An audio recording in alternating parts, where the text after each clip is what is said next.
Bonsoir, bonsoir, bonsoir la famille générale 5 étoiles. J'espère que vous allez bien. Likez, partagez la vidéo dans tous les groupes, maximum de partage.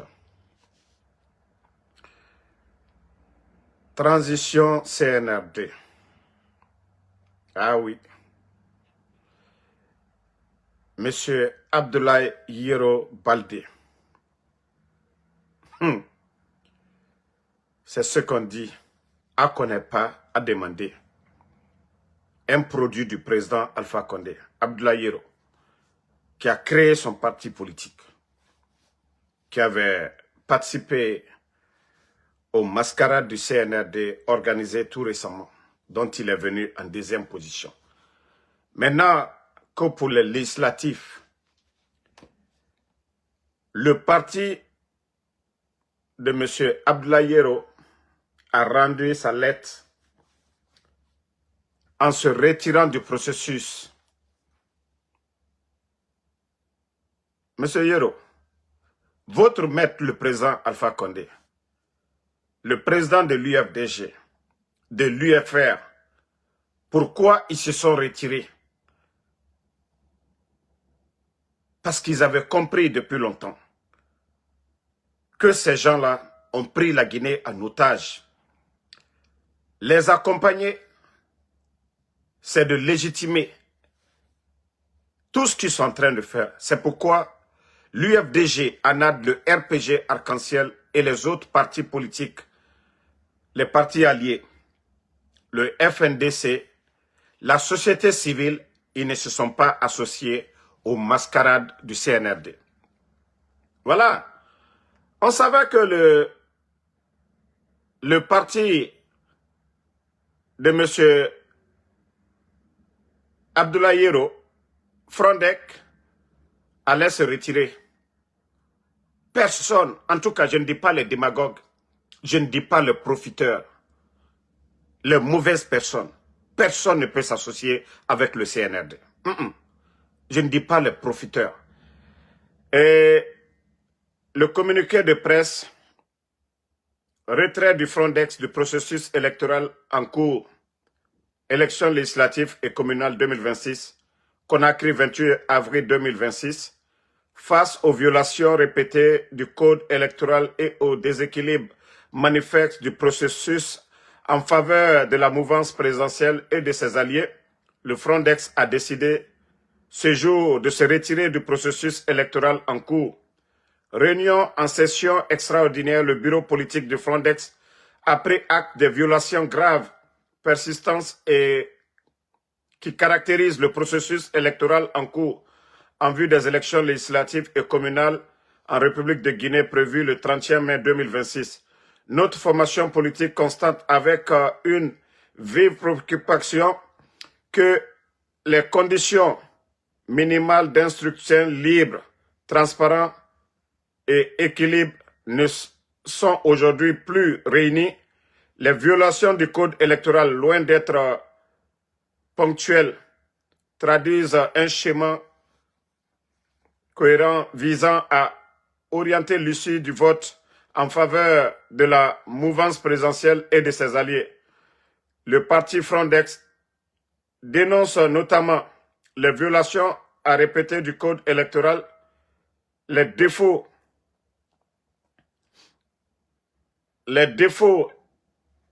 d'impartialité de l'administration électorale, les rejets sélectifs et discriminatoires de candidature du parti, les silences des organes de régulation face aux saisines et recours formulés, l'absence de garanties suffisantes quant à la transparence des opérations de vote, de proclamation des résultats. Donc, M. Abdoulaye Yero, son parti a décidé tout simplement de se retirer, vu déjà ces manquements qu'il vient de citer. Mais il devait comprendre depuis fort longtemps. Son patron, son maître, le président Alpha Condé, son parti, pourquoi ils ont décidé depuis fort longtemps de se retirer de tout. Parce que le CNRD n'est pas un gouvernement à qui on peut faire confiance. Oui, si vous voyez que ces grands partis politiques, dès le départ, ils ont décidé de dire non, on ne peut pas s'associer avec ces bandits-là. C'est ça. Monsieur Yoro, ce n'est que le début. Vous n'avez absolument rien compris. Hein. Pourtant, c'est vous qui étiez deuxième hein, de leur mascarade. Ça, ce n'est que le début. Voilà, ce n'est que le début. Comme on vous a prévenu là, vous n'avez pas compris. Ah, vous n'avez pas compris dès le départ. Maintenant, vous allez comprendre. Voilà, ceux qui demandent c'est qui Abdoulaye Yero, c'est lui, le monsieur. Voilà, il se retire complètement. Ça veut dire que le CNRD, rien ne va. Et aussi, Badra Kone, aïe aïe aïe, Badra Kone, Badra Kone, Badra Kone aussi, les gars, il a passé la nuit aussi en prison, hein, parce que tous les démagogues, on vous avait dit. Ça dit, vous allez bouffer un peu, vous allez manger. Mais avec le CNRD, vous allez tous partir. Toutes les bonnes personnes, tous ceux qui s'associent avec le CNRD, vous allez pourrir. Vous allez pourrir, oui. Aujourd'hui, voilà, l'homme qui était le délégué spécial, hein, l'homme qui a été choisi par Mamadi Doumbouya. Si vous n'acceptez pas de faire tout à 100% avec eux, vous voulez juste avoir un pied dedans, un pied à côté, ils vont vous salir. Donc, Badra Kone aussi a goûté. Voilà. Sous mandat de dépôt et à la maison centrale de Conakry. Badra.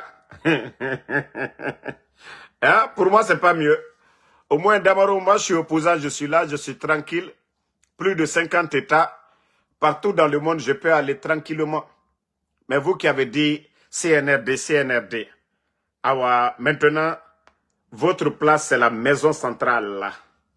C'est la maison centrale, Badra Kone. Comme on a omumere oui même. Otanaga non, otanan kota birimbe, c'est vous qui êtes malin. Mais je vous ai dit, beaucoup parmi vous, vous allez regretter avec le CNRD. Mamadi Doumbouya Nara, à du gouvernement. Nere birim wongoro, les anciens, ceux qui ont manqué, oui. Vous qui étiez là, a dit non, la cellule elle doit être présente en Guinée. Voilà. Aujourd'hui, c'est lui qui est placé à la maison centrale comme ça. Bac.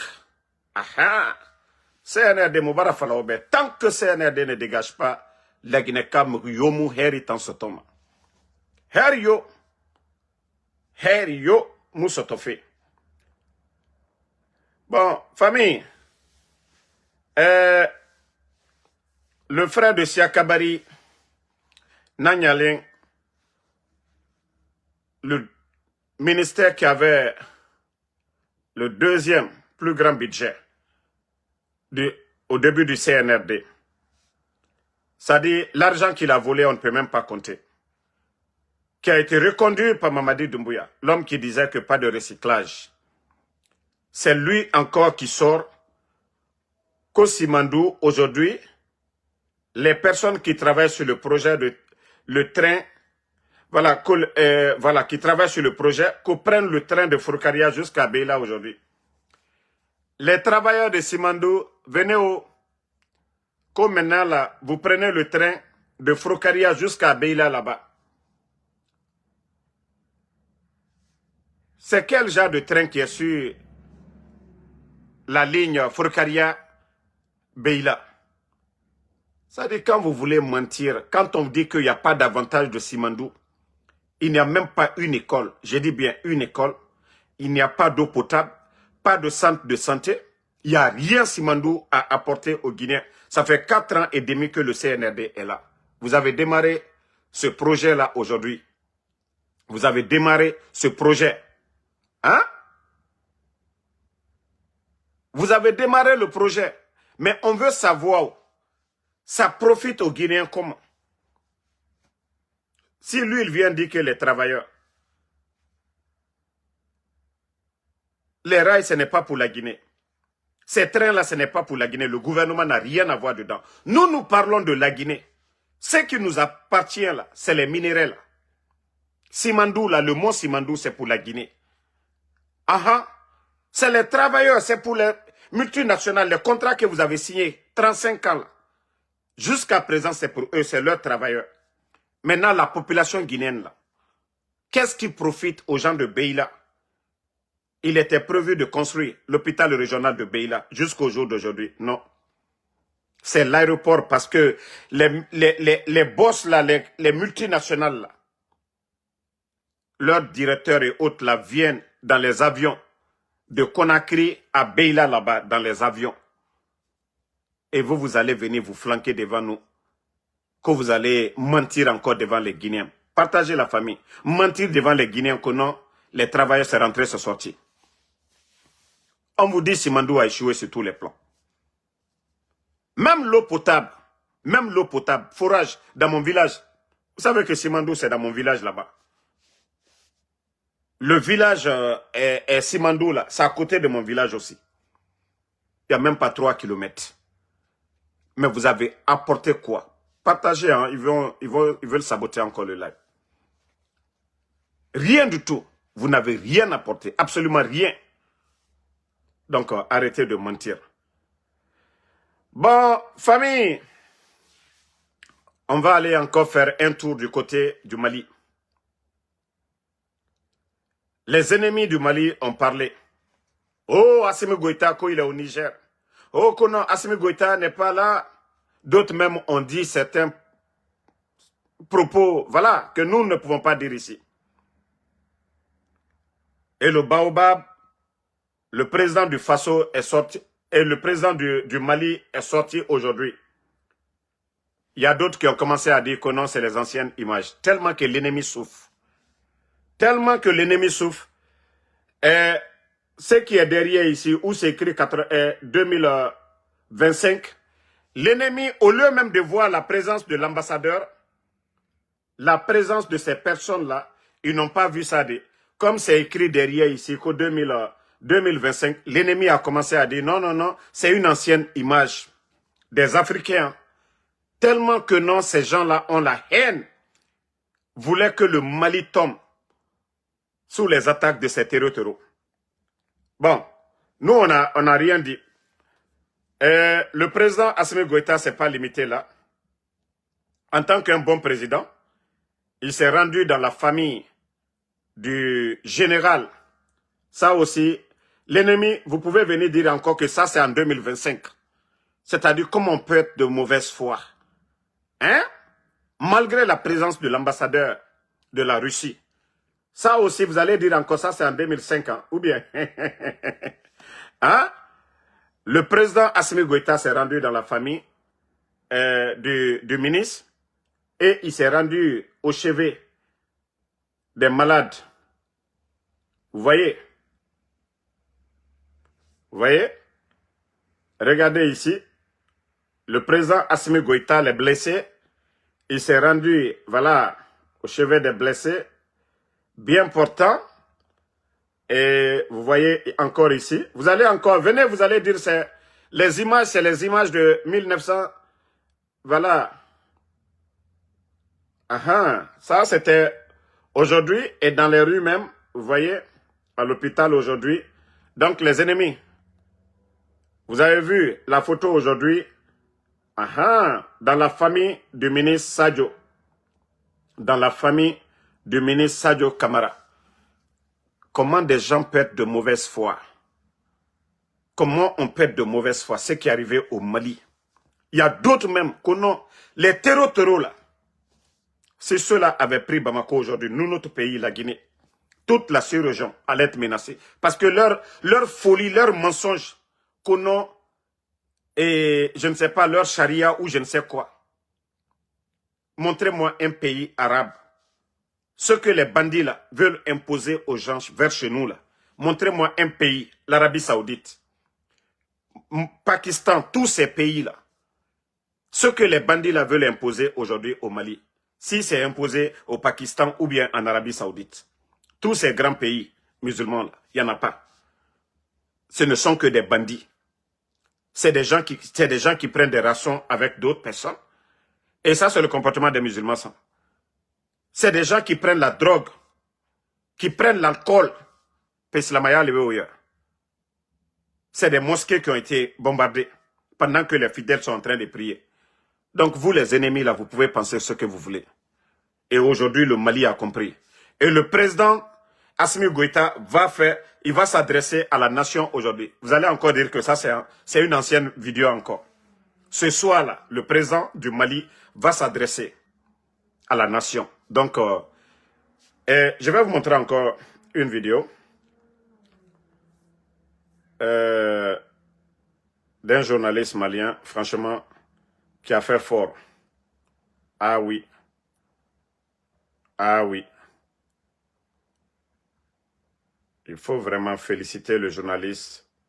Abdoul Niang, journaliste malien, bonsoir Abdoul Niang. Abdoul Niang, journaliste malien, mais que je respecte encore.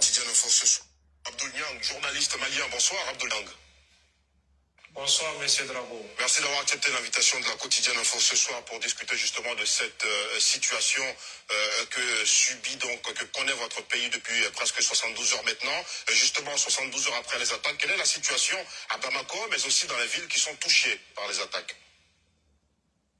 La situation est calme à Bamako, à Sévaré, ainsi que dans toutes les autres villes qui avaient été ciblées ces derniers jours par les organisations terroristes coalisées, parrainées également par certains acteurs étatiques.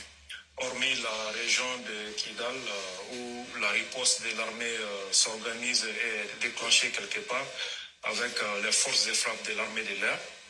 Toutes les situations sont globalement sous contrôle, comme l'a dit le chef d'état-major de l'armée.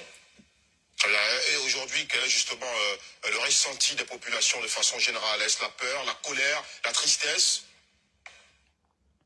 Les Maliens sont toujours fiers de leur pays et de leur armée.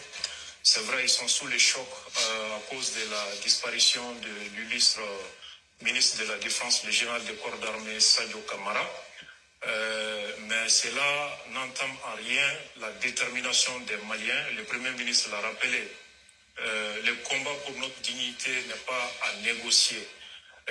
J'implore la miséricorde de Dieu sur toutes les victimes civiles et militaires de cette agression internationale contre notre pays.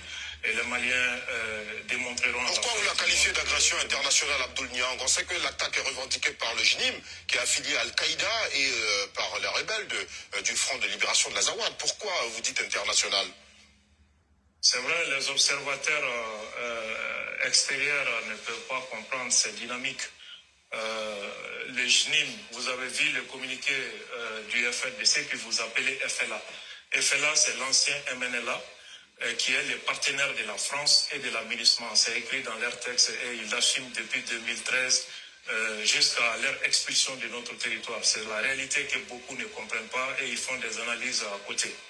Le JNIM est une organisation terroriste qui est soutenue et parrainée par l'État de l'Algérie. Donc, ces organisations terroristes ne sont que des proxys qui agissent au nom d'un État qui ne peut agir publiquement et ouvertement. Ce sont des accusations particulièrement graves à Abdoul Niang. Est-ce que vous en avez les preuves? Par exemple, sur le cas algérien, par exemple. On sait que diplomatiquement, d'ailleurs, on sait que votre pays et l'Algérie ne sont pas en odeur de sainteté. Et d'ailleurs, c'est l'autre question que j'allais vous poser aussi. Est-ce que c'est pas le fait d'avoir reconnu aussi le Sahara, le Sahara occidental comme territoire marocain, finalement, qui a entraîné tout cela? Il faut demander à ceux qui ont travaillé dans l'aménagement, les soldats ivoiriens ont travaillé dans l'aménagement. Le MNLA est un partenaire de l'aménagement et un partenaire de la France. Les documentaires existent pour attester de cela. Yad Agali et tous les leaders du JNIM sont sur le territoire algérien. Vous avez vu, c'est pas pour rien que l'Algérie a abattu un drone malien. C'était pour protéger ces terroristes de haut profil. En 2016, le journal Le Monde a écrit que Yad Agali était dans un hôpital à Tamaracet. Aujourd'hui, vous reconnaissez que l'Algérie a abattu un drone malien. À l'époque, il avait été dit que le drone s'est écrasé.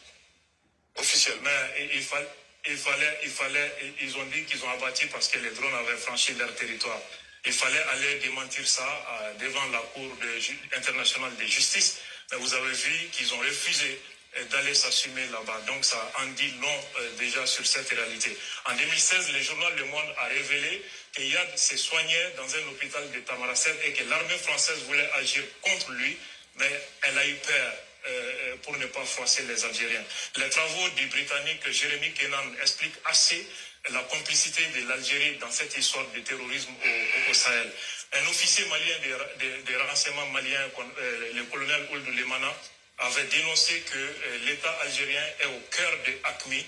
Le lendemain, il a été abattu chez lui à Tombouctou.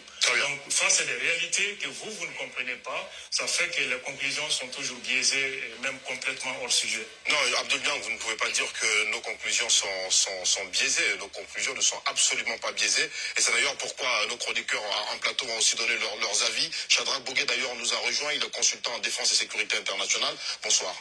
Bonsoir, M. Drabo. Déjà, lorsqu'on fait la lecture des événements qui sont arrivés au Mali, on ne peut qu'être sidéré, mais cela s'inscrit dans une dynamique globale d'insécurité dans le monde. À l'instar d'autres régions du monde, l'Afrique aujourd'hui est en proie à une insécurité croissante. Lorsqu'on prend par exemple la région des Grands Lacs, lorsqu'on prend le bassin du lac Tchad, un peu vers l'Afrique australe avec les difficultés qu'on peut rencontrer dans le Cabo Delgado, mais aujourd'hui dans le Sahel, on se rend compte que l'Afrique même, en général, de manière globale, est aujourd'hui ébranlée et fait face, à côté de ces défis de développement, aux défis de paix et de sécurité. La situation malienne, elle est inédite, elle est vraiment triste dans la mesure où ce n'était pas une situation, ce n'était pas un événement auquel on aurait pu s'attendre, surtout dans le contexte actuel. Nous avons plus ou moins constaté avec joie,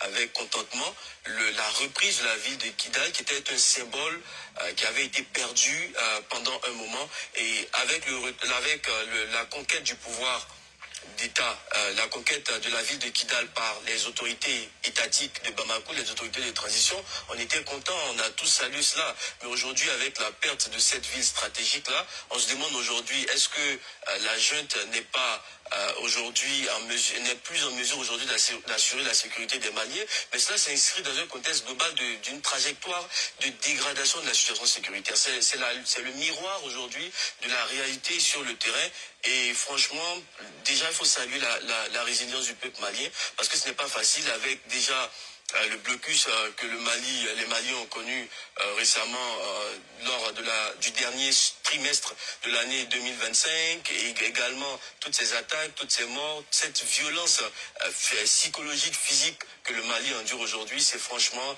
quelque chose de condamnable, et on ne peut pas accepter cela. Et franchement, c'est à condamner, et nous partageons aujourd'hui, nous compatissons aux difficultés que le Mali rencontre aujourd'hui. Docteur Kameno?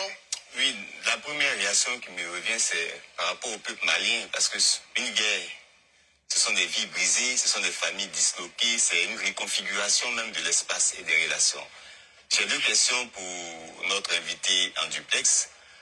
Au regard de l'attaque qui était vraiment coordonnée de façon stratégique, et puis de l'alliance entre ces deux groupes qui apparemment n'avaient rien en commun, mais qui se sont mis en commun par rapport à l'objectif, qu'est-ce qui a manqué au niveau de l'anticipation, du renseignement, pour éviter que cette attaque soit vraiment coordonnée de cette façon? Minute là.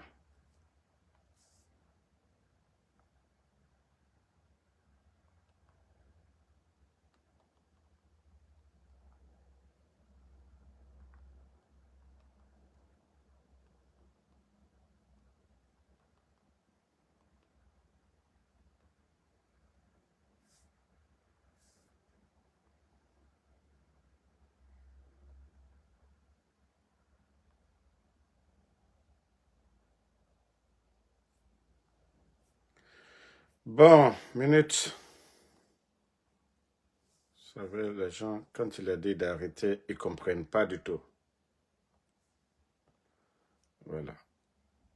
Situation solution que d'être fait à une situation qui n'avait que trop duré pour enlever les populations de la souffrance. Donc en 5 ans après, une telle situation arrive et qu'on arrive à avoir des terroristes dans la ville Cardisson, au cœur même du régime, il y a à se poser des questions. Donc reconnaissez que la question a bien un sens.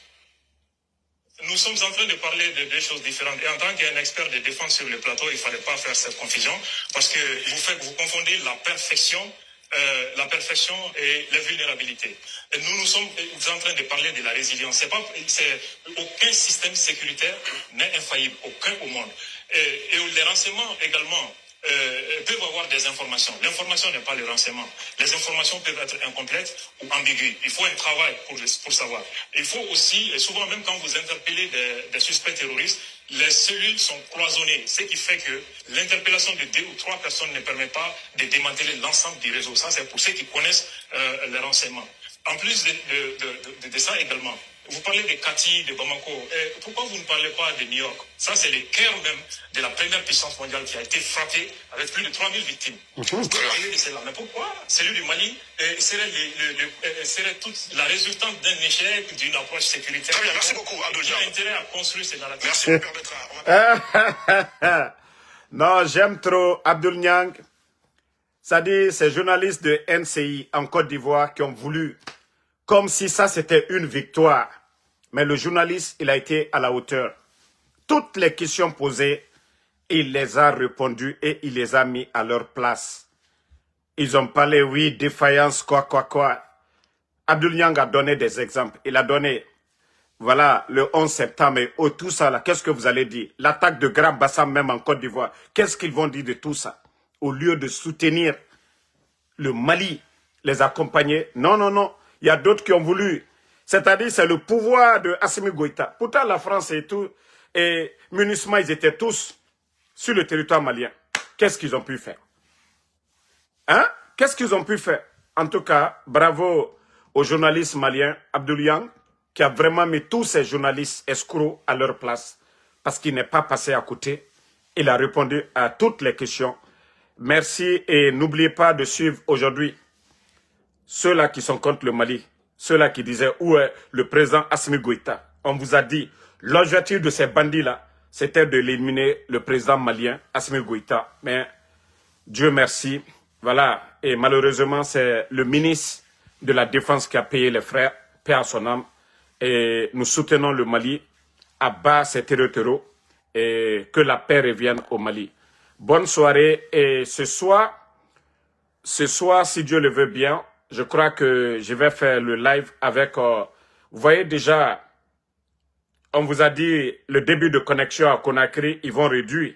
Donc, ils vont empêcher les gens. C'est pourquoi je n'aime pas donner l'heure, surtout que je vais faire un live. À chaque fois j'annonce que je vais faire un live, les gens de la Guinée ne pourront pas suivre parce qu'ils vont réduire le débit de connexion. Voilà, je vous ai toujours dit que je ne donne pas d'heure. Malheureusement, hier, voilà, le monsieur avait dit qu'aujourd'hui, on va le faire. C'est pourquoi moi, mes vidéos, il n'y a pas d'heure, il n'y a pas de temps, je fais quand je veux. Vous avez vu, hier, il y avait combien de personnes? C'est toujours comme ça. Une fois que tu donnes l'heure, le CNRD, il demande à l'ARPT de réduire le débit de connexion. Comme ça, les gens ne peuvent pas regarder le live. Voilà, je vous ai dit depuis hier. Et tous ceux qui me demandent, Damaro, pourquoi tes vidéos, il n'y a pas d'heure? Je sais pourquoi je ne donne pas d'heure. Parce que le CNRD n'a pas honte. Ils sont prêts à cause de nous, de réduire le débit de connexion. Comme ça, quand il y a le live, tu cliques là-dessus, tu ne peux pas regarder. Le débit est faible à Conakry. Voilà, c'est seulement que les postes et autres, là, ils peuvent regarder. Mais le live, ils sont empêchés, ils vont rentrer. Et voilà, juste une minute, voilà, c'est fini. Ils ne pourront pas regarder. Donc, moi, je vais même dire au monsieur, soit on va programmer pour une autre date. Comme ça, voilà, on va programmer le live pour une autre date. On ne va pas prévenir, ils vont nous voir. Et au moins qu'ils viennent réduire le débit, voilà, la majorité est déjà connectée. Donc, merci à tout le monde.